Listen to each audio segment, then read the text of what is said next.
트럼프 행정부가 새 퍼블릭 차지 규정을 9월부터 시행할 것으로 발표하면서 400만 명 이상이 메디케이드 이용을 중단 또는 기피할 거란 추산이 나오고 있습니다. 트럼프 행정부가 불법 체류자 체포에 가속도를 내면서 6월부터 매달 사상 최고치를 세우고 있는 것으로 나타났습니다. 8월 영주권 문호에서는 가족 이민의 모든 범주에서 획기적으로 대폭 진전된 반면 취업 이민에서는 완전 제자리했습니다. 트럼프 공화당의 BBB 법에 따라 1년 동안 푸드 스탬프를 받고 있는 수혜자들이 400만 명 줄어든 것으로 나타났다는 보도가 나왔습니다. 트럼프 대통령이 사면과 감형 신청 6천여 건을 한꺼번에 기각한 가운데 대통령 사면 제도에 관심이 쏠리고 있습니다.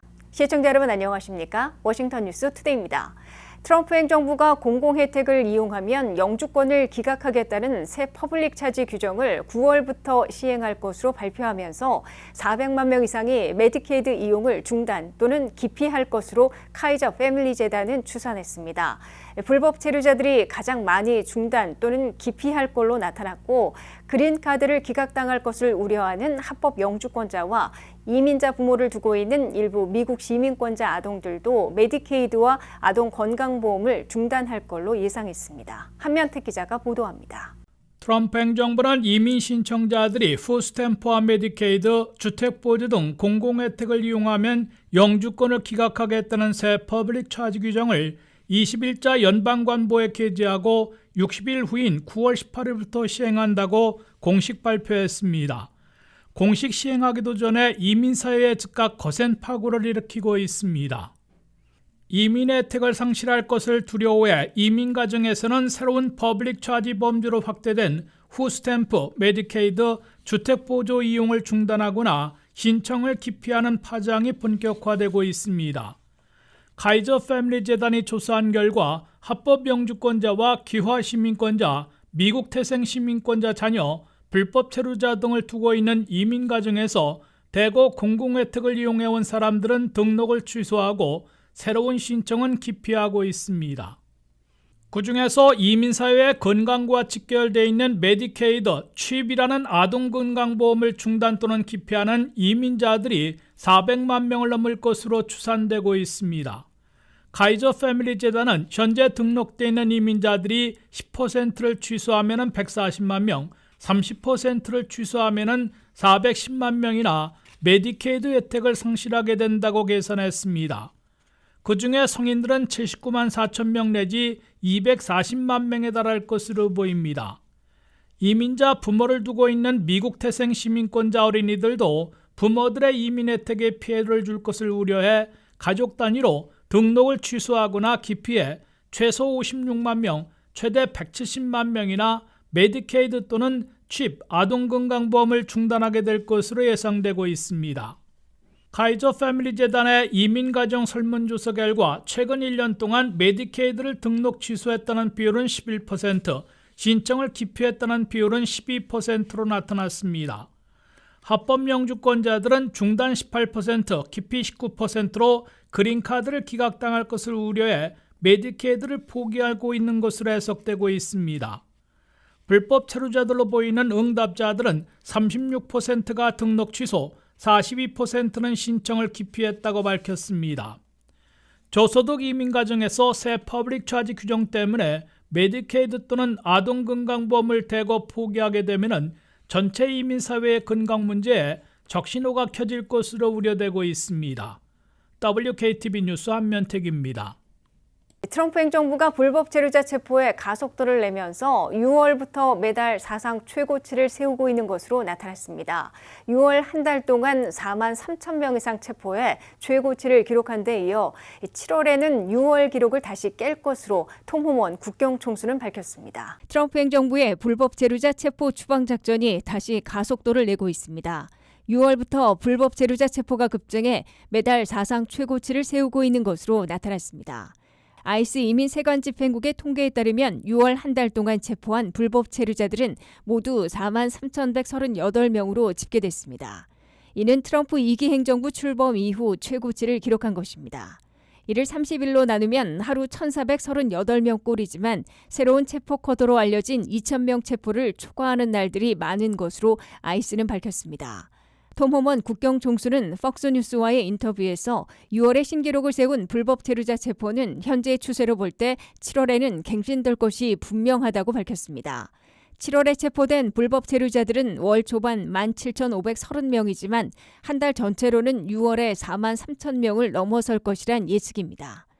톰 호먼 국경총수는 트럼프 첫 해인 지난 한 해 불법 체류자 체포와 추방에서 신기록을 세웠는데 올 들어 6개월 동안 전년보다 체포자들이 40%는 급증했다고 밝혔습니다. 체포되는 불법 체류자들은 올 1월 3만 9,680명이었다가 미네소타 총격 사망 사태로 주춤해져 2월에는 3만 1,850명으로 줄었고 3월에는 3만 2,490명, 4월 3만 3,080명, 5월 3만 4,080명으로 비슷한 규모를 기록했습니다. 체포되는 불법 체류자들이 6월부터 4만 명대로 급증하면서 이민 구치시설에 구금되는 이민자들도 다시 늘어나고 있습니다. 7월 초 현재 이민 구치시설에 구금된 불법 체류자들은 6만 5,765명으로 아이스는 밝혔습니다. 이는 4월 초부터 5,450명 늘어난 것입니다. 현재까지 구금자의 최고치는 올 1월 7만 770명인데 곧 이를 넘어설 조짐을 보이고 있습니다. 다만 트럼프 행정부는 최대한 신속 추방을 확대해 비용이 많이 드는 구금은 적정 수준을 유지하려 하고 있는 것으로 나타났습니다. 8월 영주권 문호에서는 가족 이민의 모든 범주에서 획기적으로 대폭 진전된 반면 취업 이민에서는 완전 제자리했습니다. 가족 이민에서는 수개월 내지 최대 1년 8개월이나 진전됐으나 취업 이민에서는 전달과 같게 나왔습니다. 안혜린 기자가 보도합니다. 한 회계 연도를 마무리하고 있는 8월의 영주권 문호에서는 가족 이민에서 밀어내기 하듯 획기적으로 진전을 보인 반면 취업 이민에선 연간 쿼터가 거의 소진된 듯 전면 제자리했습니다. 국무부가 발표한 8월의 비자 블러틴에 따르면 가족 이민과 취업 이민의 흡의가 크게 엇갈렸습니다. 8월의 영주권 문호에서는 가족 이민에서 모든 범주에서 수개월씩 진전됐고 최대 1년 8개월이나 획기적으로 개선됐습니다. 미 시민권자의 21세 이상 성년 미혼 자녀들이 대상인 가족 이민 1순위는 최종 승인일이 2018년 12월 15일로 10개월 보름이나 나아갔고 접수 가능일은 2019년 6월 15일로 6개월 보름 개선됐습니다. 영주권자의 배우자와 미성년 자녀들이 대상인 2A 순위의 최종 승인일은 2026년 7월 22일로 가장 많은 1년 8개월이나 획기적으로 진전됐고 접수 가능일은 계속 오픈됐습니다. 이는 영주권자 배우자와 미성년 자녀들은 이제 이민서비스국 수속이 끝나 승인 판정을 받는 대로 그린카드를 받을 수 있음을 의미하고 있습니다. 영주권자의 성년 미혼 자녀인 2순위 B는 승인일이 2018년 1월 1일로 5주 진전됐고 접수 가능일은 2019년 1월 1일로 6개월이나 개선됐습니다. 시민권자의 기혼 자녀인 3순위는 승인일이 2012년 5월 15일로 한 달 개선됐고 접수 가능일은 2013년 3월 1일로 3개월 나아갔습니다.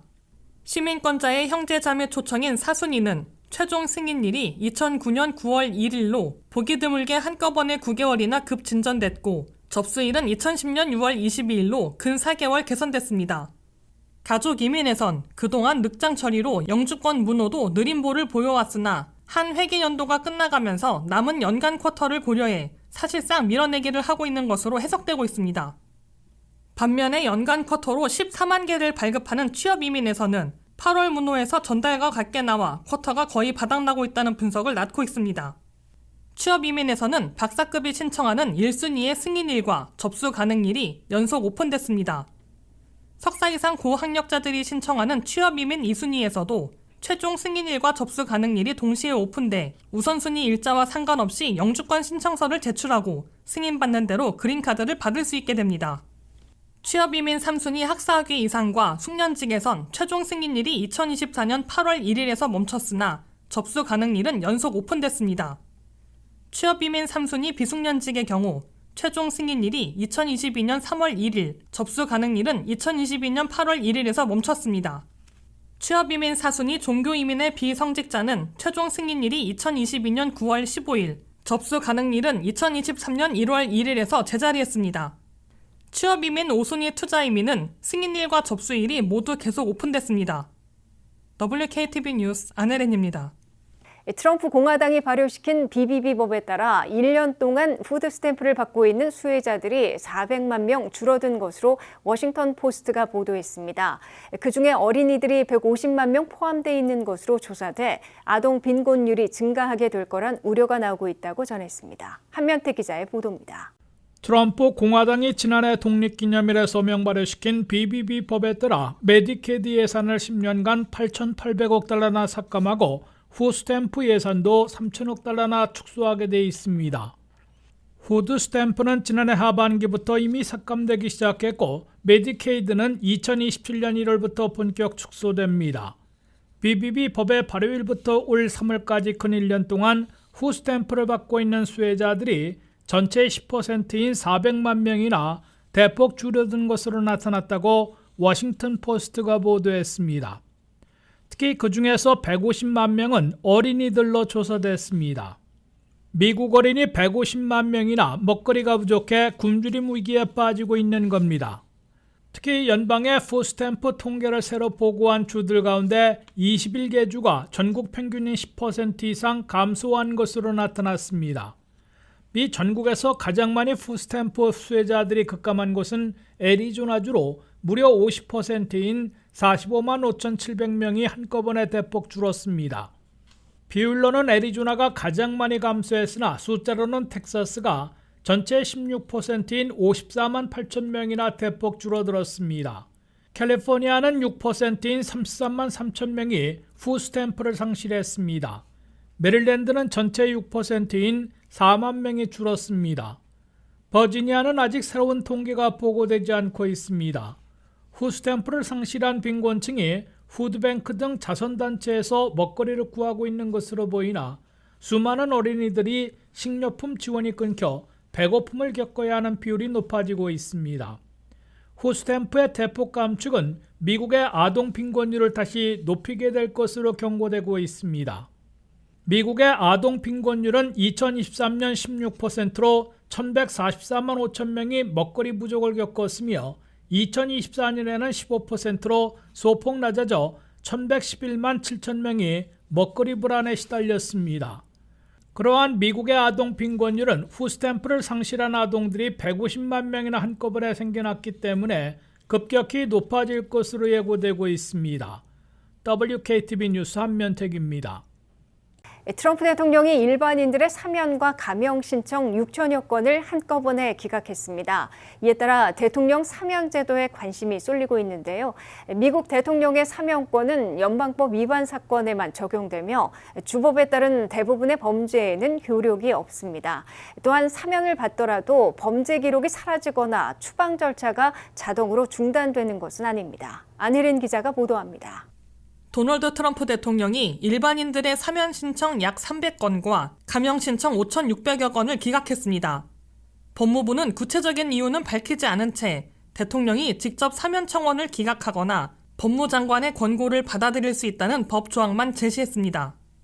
이번 조치로 미국의 대통령 사면 제도에도 관심이 쏠리고 있습니다. 미국에서는 시민권자가 아니더라도 연방법 위반으로 유죄 판결을 받았다면 대통령에게 사면을 신청할 수 있습니다. 하지만 대통령의 사면권은 연방법 사건에만 적용됩니다. 음주운전이나 일반 폭행처럼 대부분의 형사사건은 주법에 따라 처리되기 때문에 대통령이 아닌 해당 주의 사면 절차를 거쳐야 합니다.